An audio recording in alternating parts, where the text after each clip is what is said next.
நான் டெல்லியில் வந்து இறங்குகிறேன், வேறு இன்னொரு நாட்டில் இருப்பது போல நான் உணர்கிறேன். என்னையும் அவர்கள் அப்படித்தான் கருதுகிறார்கள். காந்தி சொல்லிவிட்டார் என்பதற்காக இந்த ஒரு நாடாக நான் ஏற்றுக்கொண்டிருக்கிறேன். தொலைஞ்சிட்டு போட்டால் இந்தியை வச்சுங்க. அது எதுக்குடா நம்பரில் உட்பட இந்தியை சொல்லுவீங்க? நம்பரே அரசு விசாரத்தில் பேசுகிறானுங்க. நம்பர் உட்பட நம்பரே இந்திய எழுத்தாக தான் இருக்கணுங்கிறான், இந்திய எண்ணாக தான் இருக்கணுங்கிறான். முதல் இந்த ஆளுநரை தவறாக பயன்படுத்தியது என்பது நேரு தான், காங்கிரஸ் கட்சி தான், அதுவும் சென்னையில் தான். அதுக்கு பிறகு என்ன ஆகிடுச்சுன்னா ஒருத்தரையாக கலட்டுறான். முதல்ல ராமசாமி படையாச்சி, அப்புறம் இன்னும் இந்த காமன்வெல்த் கட்சின்னு இன்னொருத்தர் ஒரு நாயக்கர்னு அவர், அப்படியே கொஞ்சம் கொஞ்சமாக ஒவ்வொரு ஆளாக உதிரியாக கொண்டு போய் செயற்கையாக ஒரு பெரும்பான்மையை உண்டாக்கி ராஜாஜி தான் முதலமைச்சர்ன்ட்டான். அவன் யாருக்கு கட்டுப்பட்டவனாக இருக்கிறான்? இந்திய அரசு கட்டுப்பட்டவனாக இருக்கிறான். அவனுடைய விருப்பு வெறுப்புக்கு தகுந்தாற் போல் பண்ணுவான். அதான் நடந்துக்கிட்டு இருக்குது. அதனால் ஆளுநர் பதவி என்பது எந்த கணக்கில் வச்சு பார்த்தாலும் அது தேவையற்ற பதவிங்கிறது மட்டும் இல்லை, அது ஒரு ஆதிக்க பதவி. உலகத்தினுடைய எந்த கூட்டாட்சியிலும் கிடையவே கிடையாது. இறையாண்மை என்பதே கிடையாது, அரசு அதிகாரம் என்பதே கிடையாது. நம்ம என்ன நினச்சிக்கிறான்னா அதிகாரத்துக்கு போங்க, நம்மளால் பேசிக்கிட்டு இருப்பான். என்னையா வெளியில் நின்றுட்டே பேசிகிட்டு இருக்கிறீங்க, நீங்கள் அதிகாரத்துக்கு போங்க. அது அதிகாரம் அல்லன்னு சட்டமன்றத்தில் இதில் சட்டத்திலே சொல்லி வச்சுருக்கிறான். அதை விலக்கி வரைவு குழு தலைவர் அம்பேத்கரே பேசுகிறார். எங்களுக்கு வாரியம்னு ஒரு சொல்லு உண்டு, ஆயம்னு ஒரு சொல்லு உண்டு, வரி வேறு, கட்டணம் வேறு, இந்த இது வேறு, இப்போ தீர்வை வேறுங்கிறதெல்லாம் எங்களுக்கு பிரித்து நிர்வாகம் பண்ணியிருக்கிறோம். உங்களுக்கு எதுவுமே இந்தியில் கிடையாது. அப்படி இருக்கிற மொழியை நானே ஆட்சி மொழி ஆக்கிக்கணும். உங்களிடமிருந்து கடன் வாங்கும் அளவுக்கு என்னுடைய மொழி இல்லை அப்படின்னு பேசுகிறார். பேசின உடனே ராஜேந்திர பிரசாத் குறுக்க, அதனால ஹிந்தி வெறியன், சம்ஸ்கிருத வெறியன், டமால் இது மொழி பற்றிய விவாதம் அல்ல அப்படிங்கிறார். இதெல்லாம் கூட்டாட்சின்னு யார் சொன்னது? கூட்டாட்சி சாயல் உள்ள ஒற்றையாட்சி அப்படின்னு தெளிவாக சொல்கிறது அவர் தான். இப்போ நம்ம பேசுகிறது இல்லை, அவரே சொன்னார். கூட்டாட்சி சாயல் உள்ள ஒற்றையாட்சி. இப்போ இன்றைக்கி அதில் தீர்ப்புகள்லாம் வந்து ஒரு மாதிரி கண்ட்ரோல் ஆகிருக்கே தவிர, அவன் நினச்சானா இதான்ப்பா பெரும்பான்மைன்னு முடிவெடுத்துட்டானா முடிவெடுத்தது தான். ஏன்னா விருப்ப அதிகாரம்னு கொடுத்து வச்சுருக்கிறான். டிஸ்கிரிஷனரி பவர், விருப்ப அதிகாரம். ஆளுநருக்கு விருப்ப அதிகாரம் உண்டு சில விஷயங்களை முடிவெடுக்கிறது.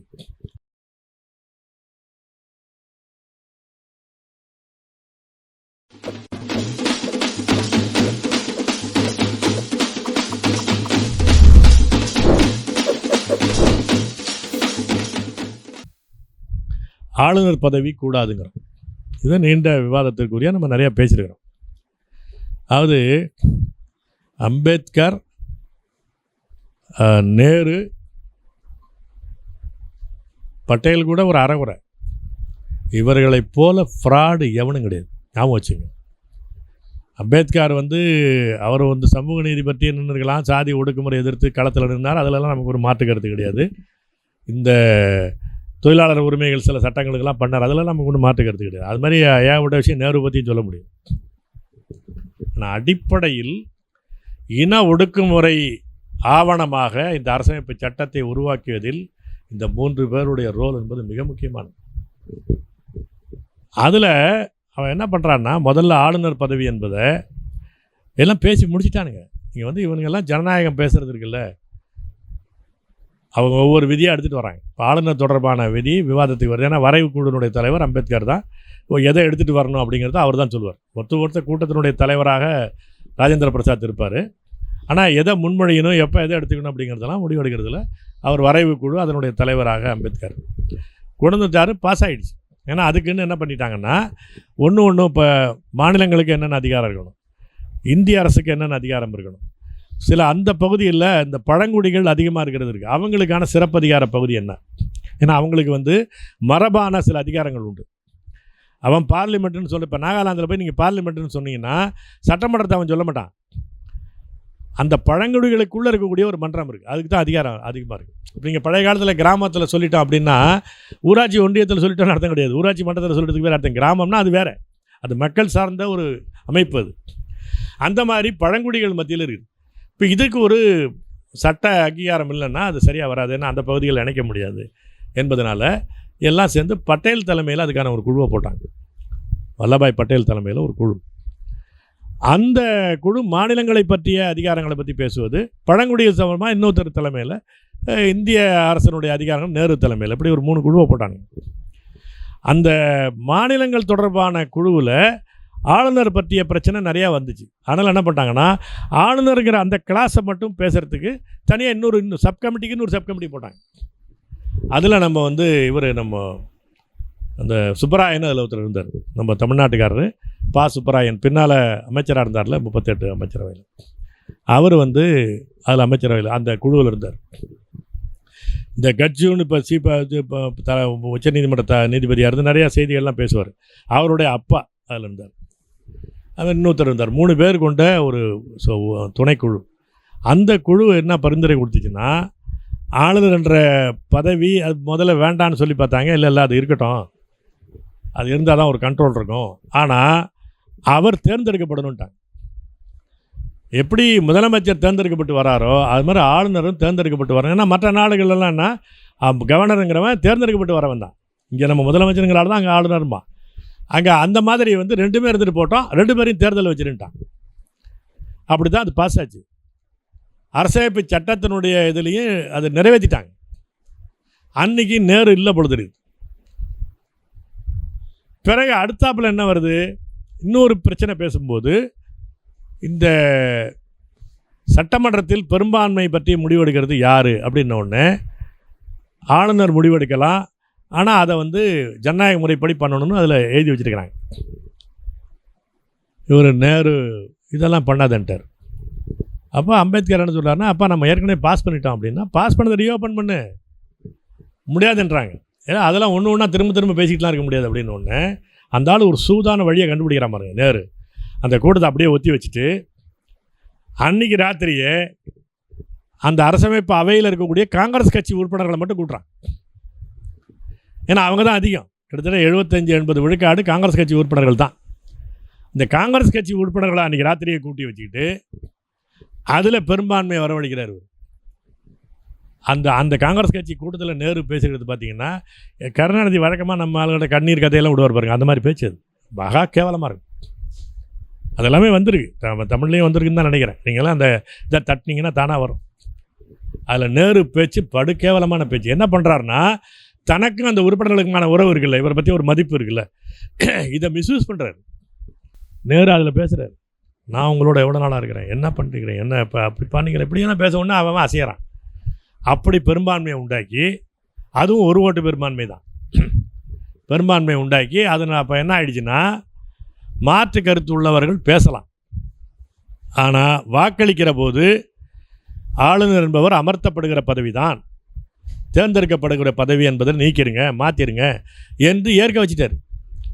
அதில் பார்த்தீங்கன்னா அந்த விவாதத்தினுடைய இதில் பார்த்தீங்கன்னா, ஆளுநர் பதவியே நீங்கள் தேர்ந்தெடுக்கப்பட பதவின்னு சில பேர் பேசியிருப்பான், ஆனால் ஓட்டளிக்கும் போது இந்த பக்கம் ஓட்டளிச்சிருப்பான்.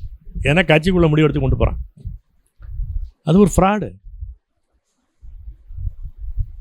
அதே மாதிரி தான் இந்தி தான் இந்தியாவின் ஆட்சி மொழிங்கும் போது பெரிய ரகலையாகுது. ஆனால் என்ன கஷ்டம்னா, தமிழை ஆட்சி மொழியாக்குன்னு பேசினவர் ஒருத்தர் தான், நம்ம கோயம்புத்தூர்காரர். அது பேர் என்ன, ராமலிங்கம் செட்டியார்னு அதில் பேர் இருக்கும். அவர் ஒரு மில் ஓனர் அந்த பகுதியில். அதாவது இப்போ பெருந்துறைங்கிறமில்ல அந்த ஊருக்காரர். ஆனால் அன்றைக்கி ஒரே கோவை மாவட்டம். அவர் தான் பேசுகிறார். நீங்கள் அதை நான் அந்த இதுலேயே சொன்னேன். உங்களுக்கு டெல்லியில் அவர் வரும்போது, அவர் அந்த கூட்டத்துக்கு கலந்துக்கிறதுக்காக வரும்போது சொல்கிறார், நான் டெல்லியில் இறங்குகிறேன், வேறு இன்னொரு நாட்டில் இருப்பது போல் நான் உணர்கிறேன், என்னையும் அவர்கள் அப்படித்தான் கருதுகிறார்கள். காந்தி சொல்லிவிட்டார் என்பதற்காக இந்த ஒரு நாடாக நான் ஏற்றுக்கொண்டிருக்கிறேன். தொலைஞ்சிட்டு போட்டால் இந்தியை வச்சுங்க, அது எதுக்குடா நம்பரில் உட்பட இந்தியை சொல்லுவீங்க? நம்பரே அரசமைப்பு சட்டத்தில் பேசுகிறானுங்க, நம்பர் உட்பட நம்பரே இந்தி எழுத்தாக தான் இருக்கணுங்கிறான், இந்தி எண்ணாக தான் இருக்கணுங்கிறான். அதில் அப்படி பேசுகிறார். அப்படி பேசும்போது அவர் என்ன சொல்கிறாருன்னா, நாங்கள் நீண்ட காலமாக பேரரசு நடத்தியவர்கள், எங்களுக்கு வாரியம்னு ஒரு சொல்லு உண்டு, ஆயம்னு ஒரு சொல்லு உண்டு, வரி வேறு, கட்டணம் வேறு, இந்த இது வேறு, இப்போ தீர்வை வேறுங்கிறதெல்லாம் எங்களுக்கு பிரித்து நிர்வாகம் பண்ணியிருக்கிறோம். உங்களுக்கு எதுவுமே இந்தியில் கிடையாது. அப்படி இருக்கிற மொழியை நானே ஆட்சி மொழி ஆக்கிக்கணும், உங்களிடமிருந்து கடன் வாங்கும் அளவுக்கு என்னுடைய மொழி இல்லை அப்படின்னு பேசுகிறார். பேசின உடனே ராஜேந்திர பிரசாத் குறுக்க, அந்த ஆள் ஹிந்தி வெறியன், சம்ஸ்கிருத வெறியன், டமால் இது மொழி பற்றிய விவாதம் அல்ல அப்படிங்கிறார். இன்னொருத்த எழுந்திரிச்சு சமஸ்கிருதம் எப்படி சிறப்பான மொழிங்கிறான். 1 மணி நேரம் பேசுகிறான் அந்த ஆள். இவர் தான் அங்கே நேர்மையே. ஆனால் அப்போ என்ன ஆயிடுச்சுன்னா இவங்க எல்லாருக்குமே என்ன பண்ணிட்டான், தமிழ் இவன்னு சொன்னால் ஒருத்தனை ஏற்றுக்க மாட்டான். இப்போதைக்கு என்ன பண்ணிக்கலாம், இங்கிலீஷை வச்சுக்கன்ட்டான். அதுக்கு வந்து இங்கிலீஷ் இருக்கட்டும், ஹிந்தியோடு சேர்த்து இங்கிலீஷ் இருக்கட்டும். அது முடியாது தான் ரிஜெக்ட் பண்ணாங்க. ஹிந்தி தான் இந்தியாவின் ஆட்சி மொழி அப்படிங்கிறது தான். அதில் எப்படி கொண்டு வந்தாங்க, எல்லாம் கடுமையாக டிபேட் 2 நாள் 3 நாள் நடக்குது, ஒன்றும் நடக்கலை. உடனே காங்கிரஸ் கமிட்டியை கூட்டிட்டார் இவர் நேரு. கூட்டி அதில் பேசுகிறார். அதுலேயும் முடியாதுட்டானே. காங்கிரஸ் கமிட்டிக்குள்ளேயும் ஓட்டு எடுப்பு விடுறாரு. அதில் ஒரு ஓட்டு எப்படி, தலைமை தாங்கின ஆள் ஓட்டு போடக்கூடாது. வழக்கமாக தலைமை தாங்கின ஆள் நியூட்ரலாக இருக்கணும். 2 பக்கமும் சம எண்ணிக்கையில் வந்துருச்சு. ராஜேந்திர பிரசாத் தலைமை அந்த கூட்டத்துக்கு, அவர் ஒரு ஓட்டு அந்த பக்கம் போட்டார். அந்த ஒரு ஓட்டில் தப்பிச்சு தான் இந்தி.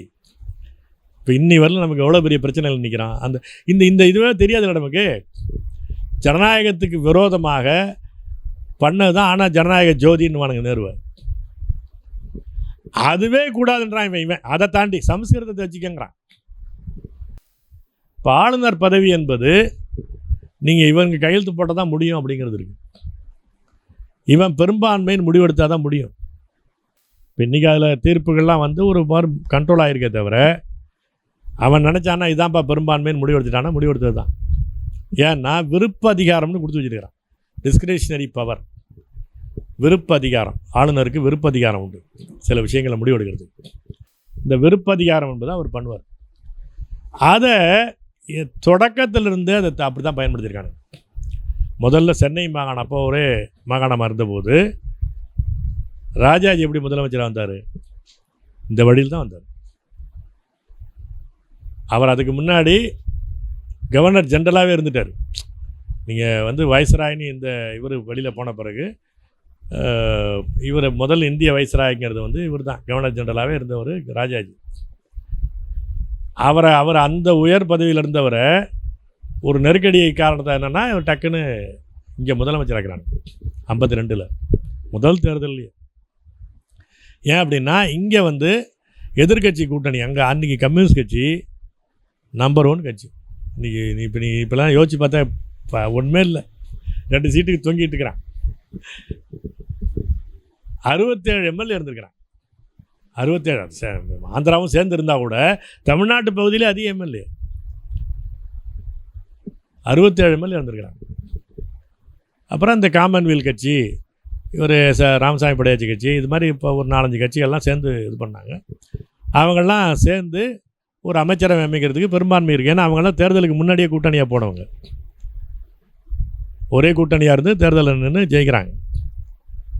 அவன் ஸ்ரீ பிரகாசான்னு ஆளுநர், அவரை வச்சு நேரு அடிக்கிறார்.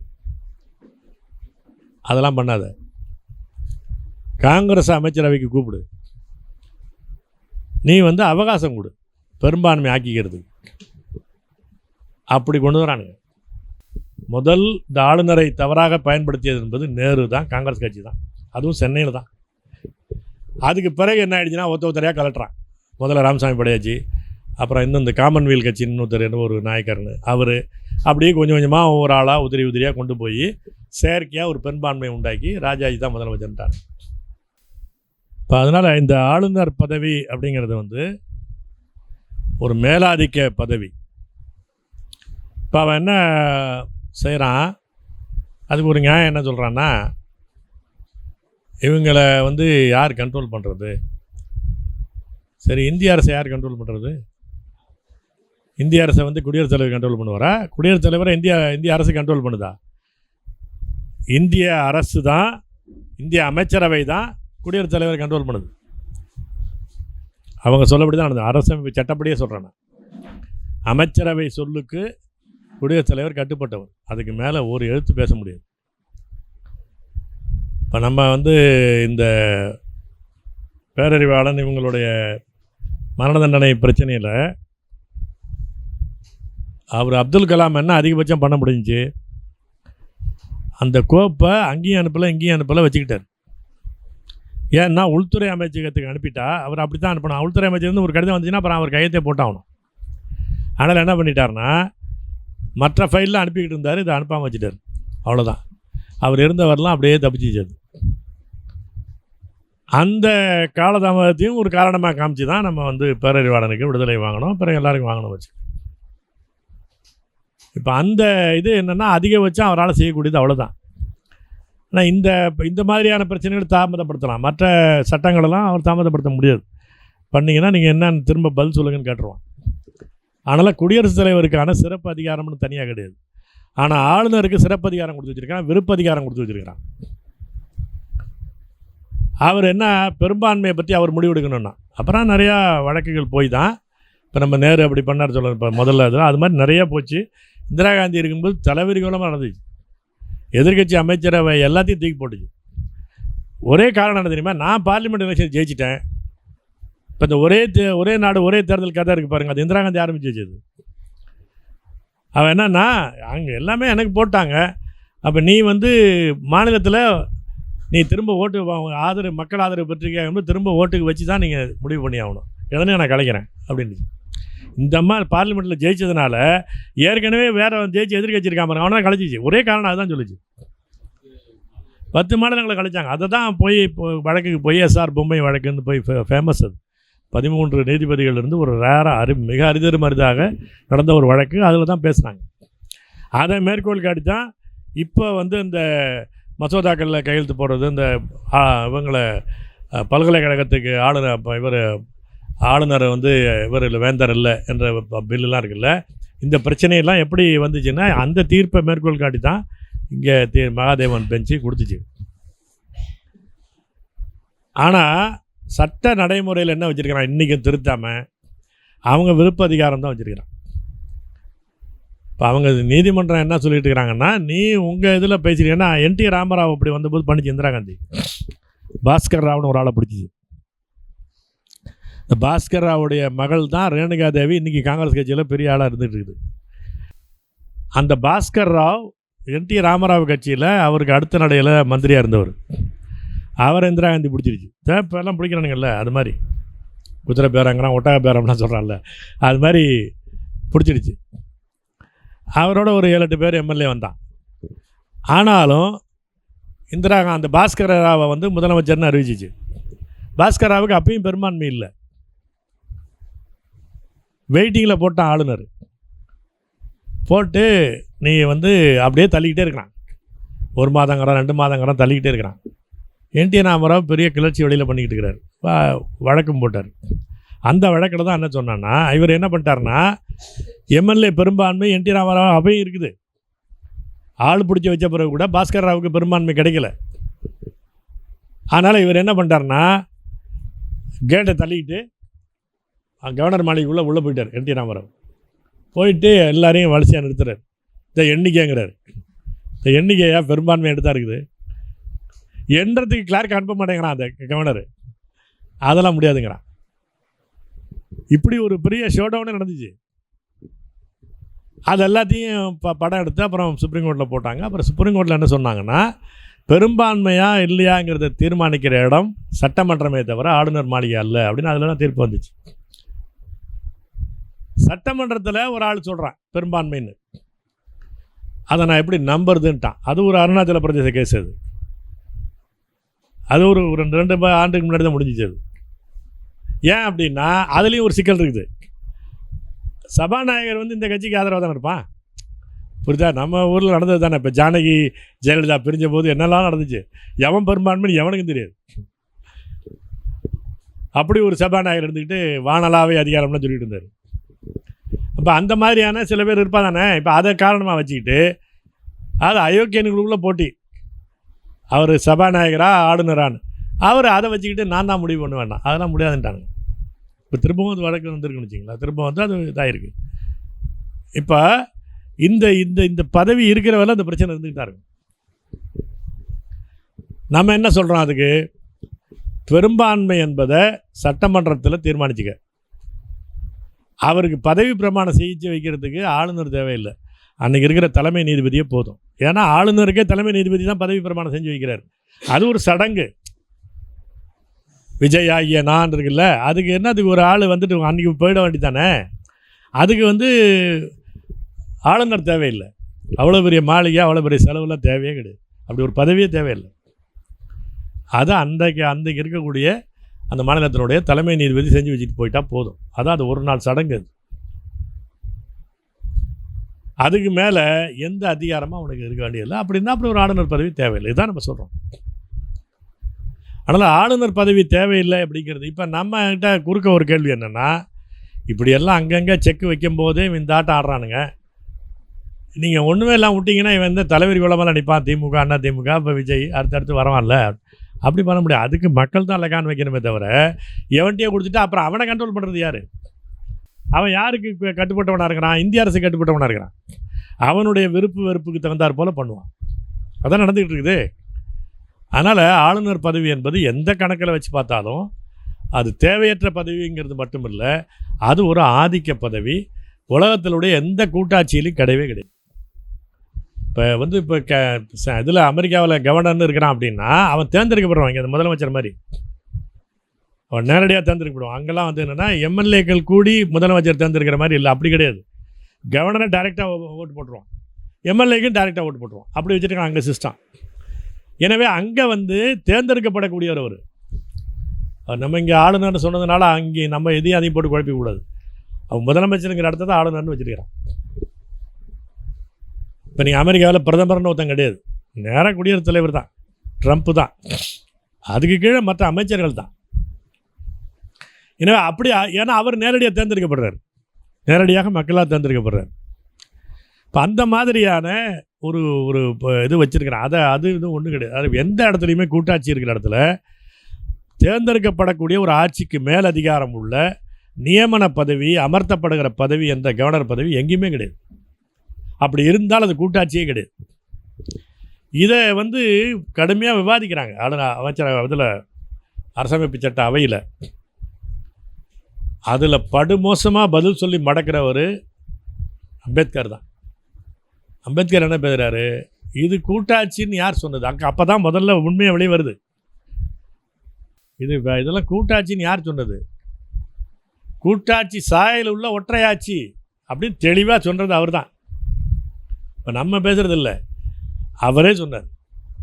கூட்டாட்சி சாயல் உள்ள ஒற்றையாட்சி. ஒற்றையாட்சின்னா இப்போ இலங்கையில் இருக்கிற மாதிரி பார்லிமெண்ட் தான் எல்லாத்தையும் முடிவெடுப்பான். அதுதான் ஒற்றையாட்சி.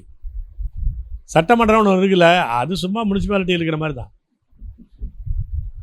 இந்த இதை வந்து அவர் சொல்கிறார். பகிரப்படுகிற இறையாண்மையெல்லாம் பேசுவாங்களே தவிர உண்மையில் அப்படி கிடையாது. அதெல்லாமே அவர் நல்லாவே சொல்லிடுறார். இங்கே மாநிலங்களுக்கு இறையாண்மை என்பதே கிடையாது. எல்லாமே அரசமைப்பு சட்ட அவையில் பதிவில் இருக்குது. இறையாண்மை என்பதே கிடையாது, அரசு அதிகாரம் என்பதே கிடையாது. நம்ம என்ன நினச்சிக்கிறான்னா அதிகாரத்துக்கு போங்க நம்மளால் பேசிகிட்டு இருப்பான். என்னையா வெளியில் நின்றுட்டே பேசிகிட்டு இருக்கிறீங்க, நீங்கள் அதிகாரத்துக்கு போங்க. அது அதிகாரம் அல்லன்னு சட்டமன்றத்தில் இதில் சட்டத்திலே சொல்லி வச்சுருக்கிறான். அதை விலைக்கு வரைவு குழு தலைவர் அம்பேத்கரே பேசுகிறார். நான் இங்கே என்ன பண்ணிக்கிட்டு இருப்பா?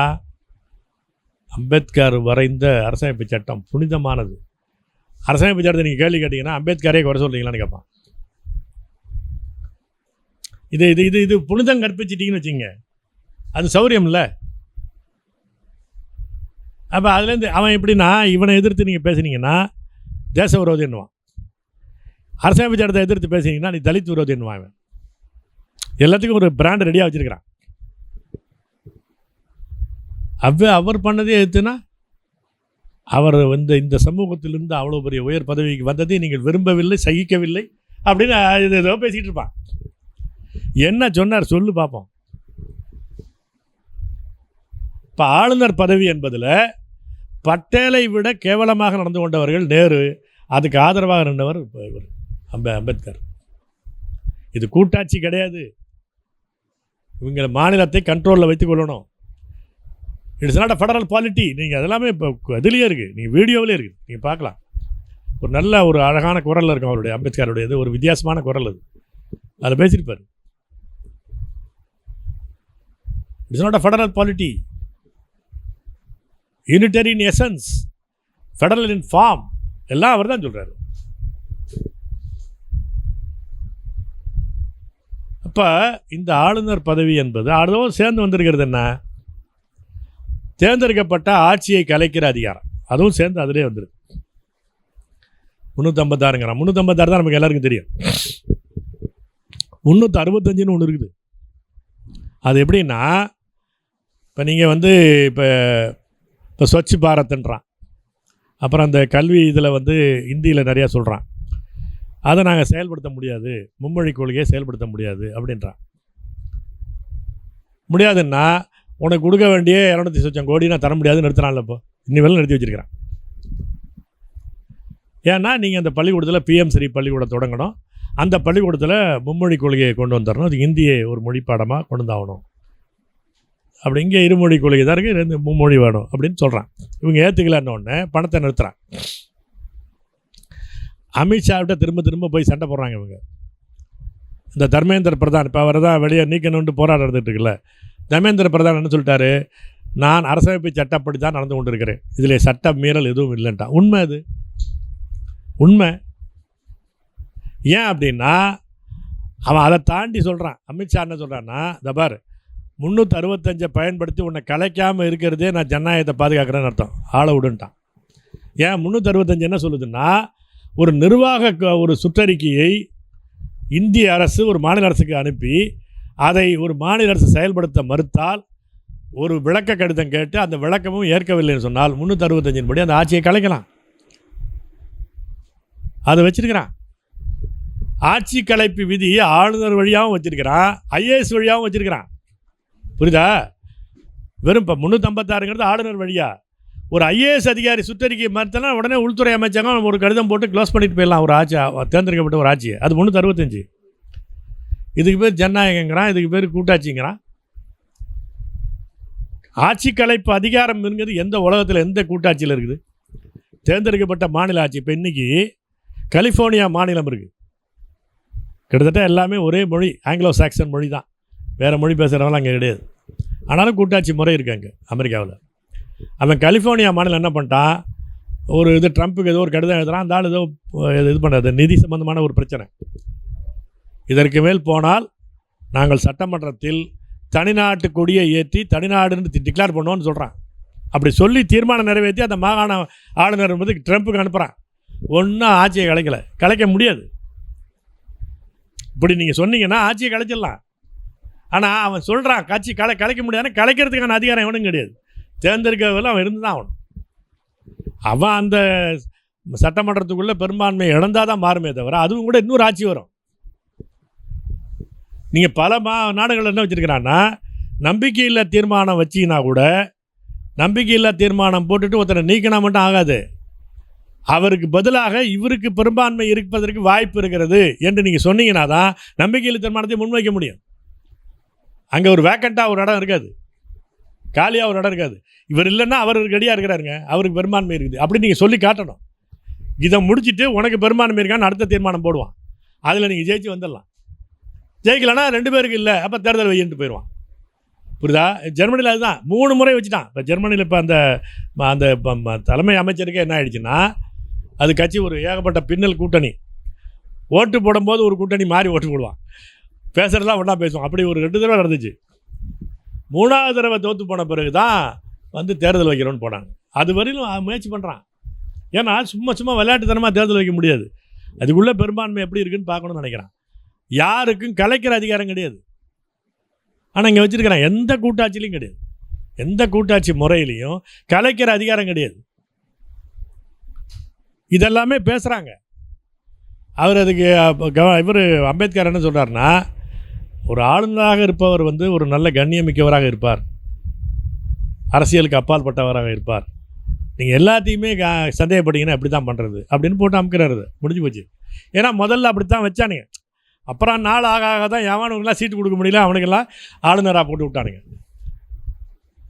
அப்போ வந்து இந்த இது தொடங்கும் போது என்ன, எல்லாருக்கும் ஒரு நல்ல எண்ணத்தில் தான் போகிறாங்க. அன்றைக்கி வந்து இவ்வளவு மோசமாக கரப்ஷன் கிடையாது, இல்லை இவ்வளவு படுமோசமான கேவலம் இல்லை. அதனால் பேசி பார்க்குறாங்க, சரி இன்னொன்று ரைட்ப்பா நல்லது தானே சொல்கிறார், போவோம் பாப்பா நடைமுறையில் பார்த்துக்கோன்னு விட்டுட்டு போயிட்டாங்க. ஆனால் அவர் சொல்லது இது மாதிரியான ஒரு மழுப்பல் தான். ஏன் நல்ல ஆள் தானே வருவான், அப்புறம் நீ போடுறவனே நீ இப்படியா போடுவ அப்படின்னா அப்புறம் சரி தானே, அப்படி போயிடுச்சு. அது ஆட்சி கலைப்பு விதியை அப்படி நியாயப்படுத்தி மொழிக்கு கொண்டு போனவர் தான் அவர். ஆட்சி கலைப்பு விதி இல்லை என்றால் ஒரு நாடை நடத்த முடியாது அப்படின்னு நேரு டமால் டிமீன் பேசினவர், அவர் தான் ஜனநாயகவாதி. இவ்வாறான பல செய்திகளை, பல சிக்கல்களுக்கு விடை கிடைக்கக்கூடிய செய்திகளை தமிழர் கண்ணோட்டம் வலைவழியில் வெளிப்படுத்தி வருகிறோம். இது தற்சார்பாக செயல்படுவதற்கு நிதி தேவைப்படுகிறது. இந்த நிதியை நம்முடைய மக்களாகிய நீங்கள் தான், இளையோரும் பெரியோரும் நண்பர்களும் தோழர்களும் சான்றோரும், நீங்கள் உங்களால் இயன்ற அளவு என்ன இயலுமோ அந்த நிதியை வழங்குமாறு அன்போடும் உரிமையோடும் கேட்டுக்கொள்கிறேன். உங்களுக்கு நன்றி உணர்வோடும் பொறுப்புணர்வோடும் தமிழர் கண்ணோட்டம் செயல்படும் என்பதை உறுதி தெரிவித்துக் கொள்கிறேன். நன்றி, வணக்கம்.